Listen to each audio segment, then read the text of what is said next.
आमदार असो की खासदार असो अथवा कुठल्याही लोकप्रतिनिधींना व्हीआयपीची वागणूक दिली जाते. लोकांनी आपल्याला इतरांपेक्षा वेगळी वागणूक द्यावी अशी लोकप्रतिनिधींची अपेक्षा असते. त्यांच्यासाठी शासकीय कार्यक्रमात एक वेगळा प्रोटोकॉल सुद्धा असतो. शासकीय अधिकारी कर्मचारी यांनी तर लोकप्रतिनिधी पुढे सतत कमरेतून वाकावं असं त्यांची अपेक्षा असते या लोकप्रतिनिधींची, आमदार असो किंवा मग खासदार. आमदार किंवा खासदार भेटीसाठी आले तर ते येताना आणि जातानाही जागेवरून उठून उभं राहून त्यांना अभिवादन करावं लागतं.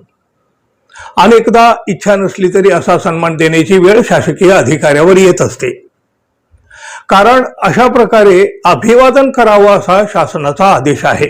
परंतु आता मात्र शासनानं या आदेशामध्ये दुरुस्ती केलेली असून आमदार खासदार आले काय गेले काय त्यांच्यासाठी अधिकाऱ्यांनी उठून उभं राहण्याची गरज नाही.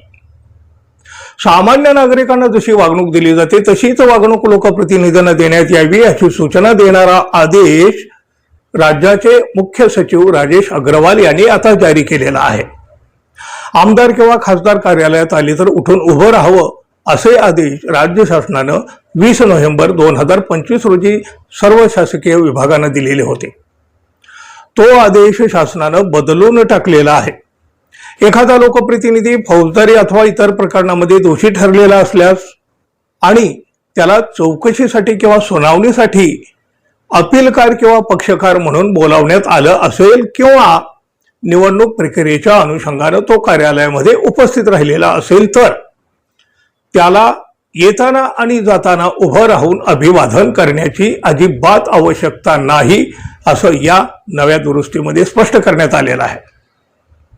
अशा प्रसंगी कोणताही भेदभाव न करता अधिकाऱ्यांनी कायदा, नियम आणि परिस्थितीनुरूप सर्वसामान्य नागरिकाप्रमाणेच या लोकप्रतिनिधींना सुद्धा वागणूक द्यावी असं या आदेशामध्ये म्हटलं गेलेलं आहे.